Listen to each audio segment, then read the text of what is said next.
Ahoy, my friends. Welcome aboard the Afro Tales podcast. I'm your storyteller, Amon Mazingo.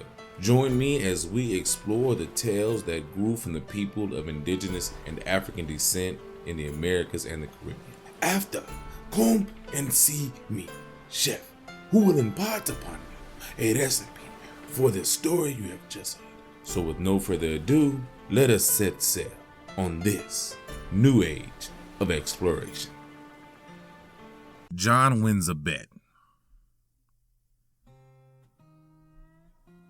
Watermelons are as much a part of summer in the South as long, lazy days, and there wasn't a farm or a plantation that didn't have its own watermelon patch. When the melons were ripe, some farmers would fill their wagons with big, green fruit and take them to town to sell. One of the most successful watermelon peddlers was a man named Dylan, who used all kinds of tricks to attract buyers to his wagon. Sometimes he'd hired a banjo player to gather a crowd. Other times, he held weight guessing contests. The person whose guess came the closest to the exact weight of the melon won it as a prize. Each Saturday, the town folks would pay a visit to Dylan's wagon to see what might be going on. But one Saturday, he made a mistake. That day, he held up a 40-pounder and said, "I'll give $5 to anyone who can eat this melon to the rind. But if he doesn't eat it all, he'll have to pay me $1 for it." John, who happened to be standing in the crowd, walked up to the wagon and asked, "Will you give me an hour to decide?" Mr. Dillon thought it was a strange request, but he agreed, providing, of course, that no one else wanted to try. Well, a 40-pound watermelon is about as big as a small dog or a very large cat, and nobody else was in a mind to try eating. It was still there when John returned an hour later and announced he was ready. He cut the melon open and started eating. He went at it like a man who'd been made hungry by a 3-day fever, stopping only to catch his breath and spit some huge mouthfuls of seeds. Less than 10 minutes after he started, all that was left of that 40-pound watermelon was a pile of white and green rind. Everyone was amazed at this prodigious display of eating. No one more than Mr. Dillon himself. He had never dreamed he would lose this bet. "John," he announced, "you won fair and square, and I'm going to give you that $5. But before I do, I'd like to know why you needed an hour to decide." "Well," John replied, "it's like this. I knew I had a watermelon at home that was just about the same size. So I went home and ate it. And I figured if I could eat that one, I could eat this one too." The end.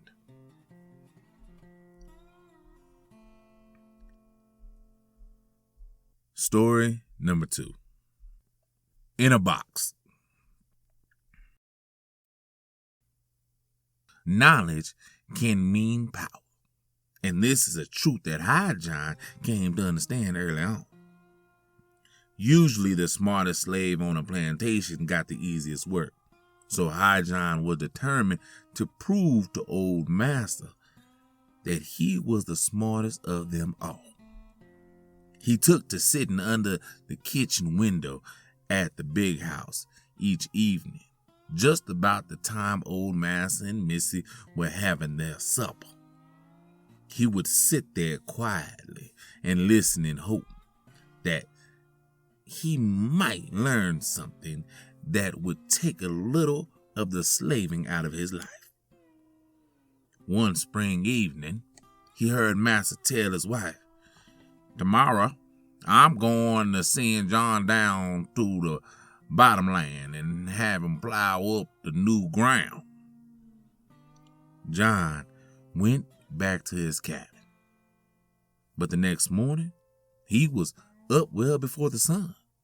He got the plow out of the shed and the mules out of the barn and hitched them up. When old Master came around, he told him, "John, today I want you to plow the..." John cut him short and said, "Yes, I know, Master. You want me to plow the new ground. Well, I've got the mules hitched and I'm all ready to go." "John, how did you know what I wanted you to do?" asked Master. "Oh, I don't know how I knowed it, but I do. I just seem to know everything." John went down to the bottomland to do the plowing, and Master went on about his business without giving it any more thought. With cotton planting underway, he had a good many other things on his mind. That evening, John sat under the kitchen window again and listened to Master talking to Missy. "It's time to clean out the stables. I think I'll have John do it and spread the manure on the new ground he plowed today." When Master went to the stables the next morning, there was John raking out the bedding. He'd already cleaned 2 stalls. "John," Master said, "how'd you know I wanted the stables cleaned out?" "I told you, Master. I know everything. I don't know how I know. I just do. Why, there's probably nothing I can't foretell."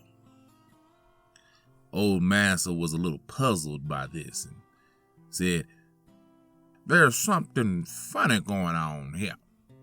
"Maybe so," replied John, "but I do know things. When I get these stables cleaned out, I think I'll haul the dirty straw down to the new bottomland." Master didn't say anything, but he began to consider that maybe John did have some special powers that let him know things. Come evening, there was John under the window again, listening to Master making plans for the next day. "The barn leaked a lot during the rains. I think I'll have John fix it." Well, by the time Master got to the barn in the morning, there was John carrying piles of wooden shakes up the ladder to the roof. "John," he said, "you knew I wanted this roof fixed, didn't you?" "I sure did, Master. I sure did. I keep telling you, I know everything and can see everything. There ain't nothing here for me." John spent the day repairing the leaks, and Master rode off to a neighboring plantation to meet with other farmers in those parts. After they talked about their crops and their problems with their slaves, old Master began to brag on John. "I've got a slave on my place who seems to know everything. Every day when I go out to tell him what I want him to do, he's already doing it." The others laughed at that. "You must be joking," one of them said. "There isn't a slave in the world that's smart." "I'm not joking," said Master. "My slave, John, is that smart. He knows everything. He sees everything, and you can't fool him. In all the days, I've never known a slave I couldn't outsmart," boasted one of the men, and everyone else agreed with him. "You can't outsmart John," shouted Master, who was getting angry about his word being questioned. "And furthermore, I'll bet on it." There was more talk and more arguing.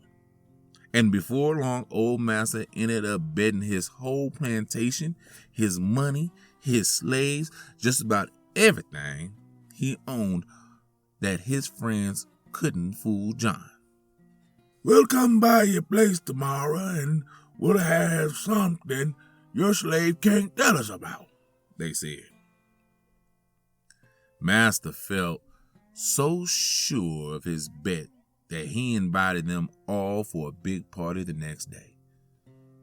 John had proved to him that he knew everything, and now John would show the others. That evening, as Master was telling his wife about what had happened, there sat John listening. "They'll all be coming over about noon, and I thought we'd put a nice spread out on the lawn." John heard that and headed back to his own cabin. He figured that's all he needed to know. And sure enough, the next morning there was John setting up tables and chairs in front of the big house. "Ah, good for you, John," said Master when he came out. "You know we're going to have a grand party today, don't you?" "I told you, Master. I know everything." "That's good, because I made a very large bet on you." "A bet on me?" asked John. "What kind of bet?" "Come on, John. Come on. You're trying to fool me. I know you know everything, and that's just what I bet my friends." John didn't say a word because he didn't know what to say. But Master continued. "I bet all I own on you, John. I'm depending on you. And if you win, I'm going to make you a rich man. But if you don't, then you're going to be one dead slave, because I'll whip every bit of skin off your body. You just be here when all my neighbors come." John knew he was in trouble, but he didn't know what kind of trouble. "Maybe I've outsmarted myself this time," he thought. He wanted to make himself scarce, but there was no way he could do that. Before long, Master's friends and neighbors began to arrive. They brought their wives and children and some of their slaves too. They wanted everyone to see how they were going to make a fool of John and his master. Finally, when everyone had arrived, two of the men took a large wooden box from the back of one of the wagons and set it on the ground. "You, John, come over here," one of them ordered. John did as he was told, all the time wishing he were homesick in bed. "We hear you're pretty smart," the man laughed. "I wouldn't say that," John said softly. "Well, your master says you are." John couldn't very well argue with that, because it would certainly never do for a slave to contradict his owner in public.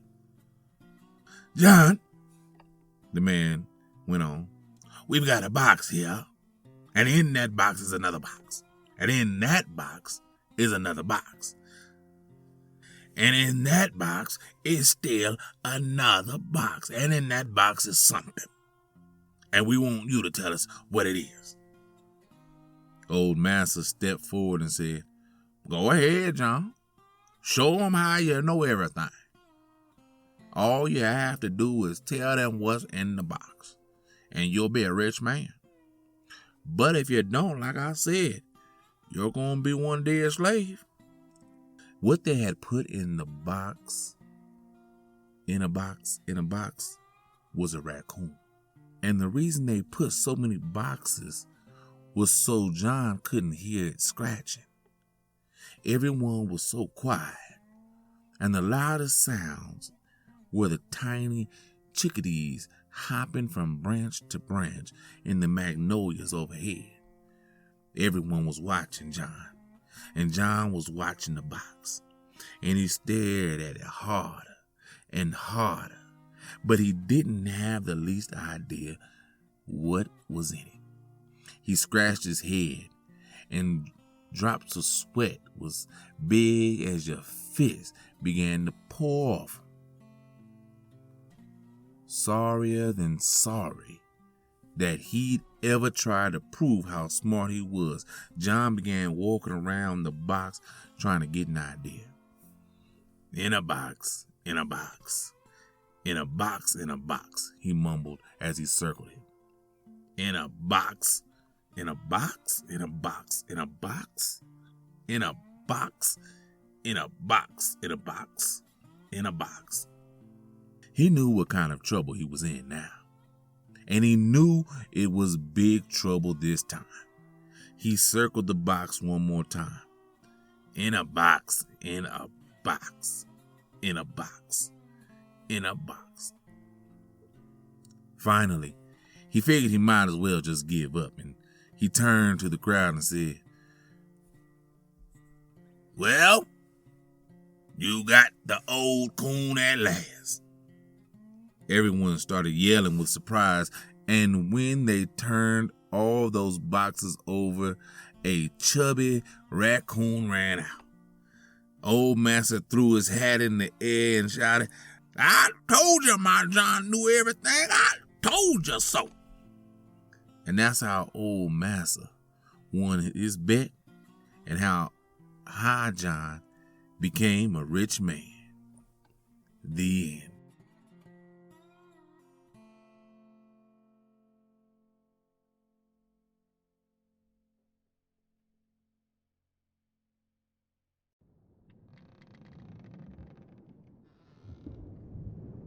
Wow. This is another great story about High John the Conqueror. Two stories about High John the Conqueror. Comes from the book The Adventures of High John the Conqueror by Steve Sandfield. I love John Tales, old John Tales, High John Tales, and sometimes you can get them as Jack Tales, but they're basically High John Tales, all of them. Just different names for the same type of character in different areas. And I love them. High John, again, and I know I've said this before, is a human version of Bruh Rabbit and Anansi, how I look at it, and Coyote and Fox, those trickster spirits that exist. And this was just one of those characters that, or some people believe an actual man named High John that existed at a point in time and has just been elevated to a legendary status in African American folklore. Again, if you've heard of High John, it's probably because of High John the Conqueror route, which a lot of people in hoodoo use, and people in voodoo and people that practice in those spiritual practices and stuff. They use the High John the Conqueror route a lot and try to use that to incorporate his spirit into them, his ability to succeed and win and get over on their oppressors in whatever the situation may be. And that's what I love about High John. He's smart. He's very intelligent in what he does. And when all else fails, sometimes dumb luck will help you win out, and you can say that, him figure, you got the old coon now, and it's a raccoon in there that was, some he could have used any other phrase, any other turn of phrase at that point, but he didn't. He used the correct one that got him out of the situation, and that is an maybe a spiritual thing. Hoodoo practitioners may say that was, his magic working through, because in a lot of situations, High John is a conjure man.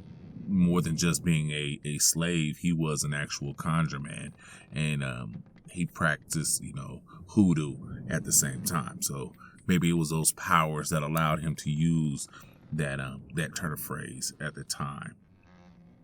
And I just love how he, does the watermelon thing. Hey, I got a watermelon at home about the same size, and I went and ate that and be good. I could eat this one too, because a lot of times getting, winning things is knowing that is because you've done it before and you know how to do it, and that allows you to win certain bets. I came up at a time where, a lot of my friends would bet on things. People bet on stuff now, and I always told them, if I can't control the outcome, I'm not betting. And that's basically what John did here. He could control the outcome, so he bet on himself. That's why I don't understand gambling, that much. I'll do it for fun every now and again, but I'm not going to lose my house on chance that is controlled by somebody else, or something else. You know what I mean? So I would recommend, anybody listening to this, if you're going to bet on somebody, bet on yourself. And if it's something that you can do, then you bet that you can do it, and you come out victorious because of it, But always go into a situation with as much knowledge as you can, because that's what he did. High John, he, as he stayed under that window, listening, getting that knowledge, knowing what's to come, he set himself up to be, live a lot better life than others may have. Just those are the kind of things you learn from, High John, setting yourself up for success, and no matter what the situation may be. It may not look great, but it can work out for you in the end. Sorry, you probably heard my dog Charlie. She gets a little wild sometimes. So anyway, because it doesn't seem like she's gonna settle down, go see Chef. He has a wonderful recipe for you, inspired by these stories. And until next time, as always, have a blessed day.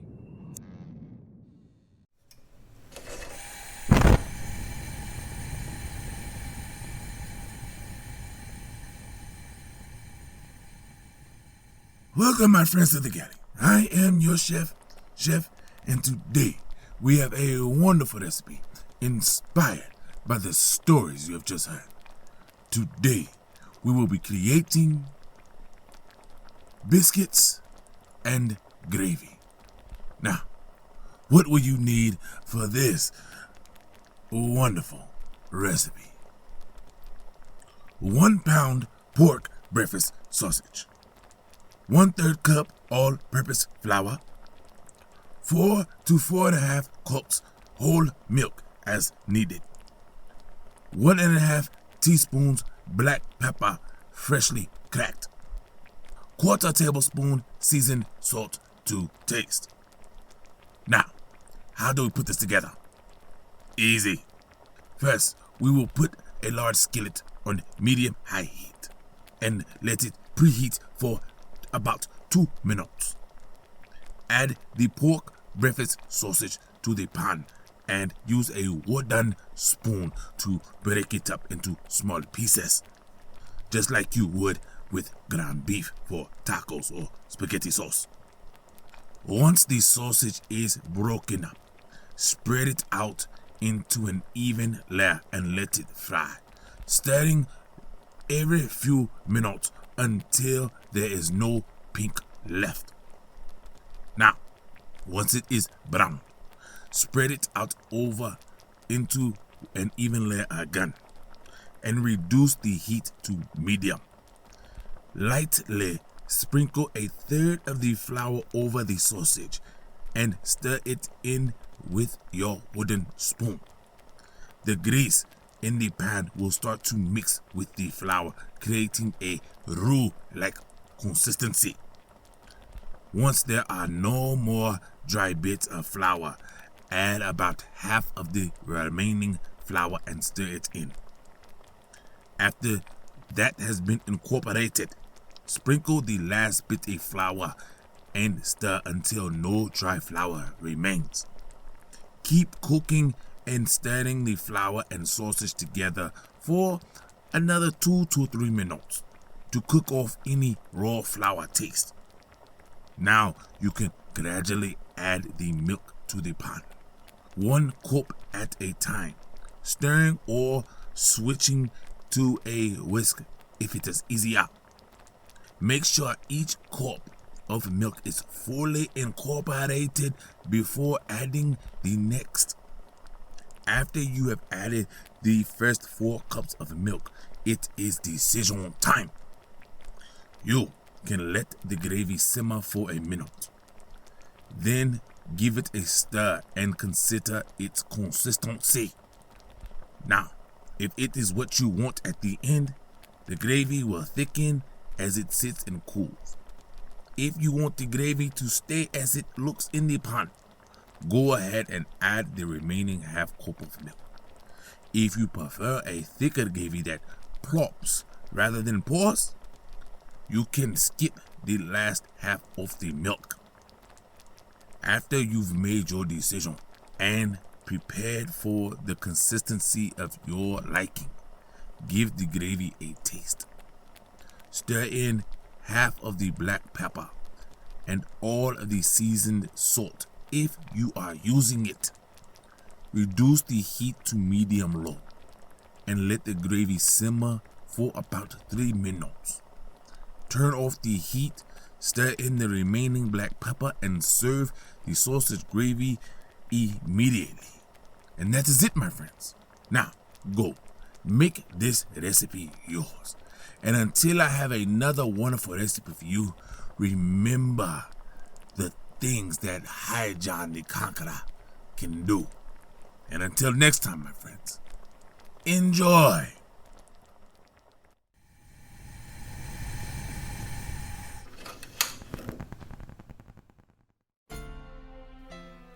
Thank you, my friends, for coming on this voyage. Thanks to Art by Chalet for the logo, episode, and shirt designs. You can get t-shirts and other items on tpublic.com. You can contact me on all socials at AfroTalesCast. That's AfroTalesCast. And email me at AfroTalesCast@gmail.com. You may also become a benefactor by simply sharing with any and everyone, giving a thumbs up, a 5-star rating and review in your podcast app of choice, or simply donating on Patreon or Ko-fi.com. That's KO-FI.com. So until we meet again, may your winds be fair and your seas follow.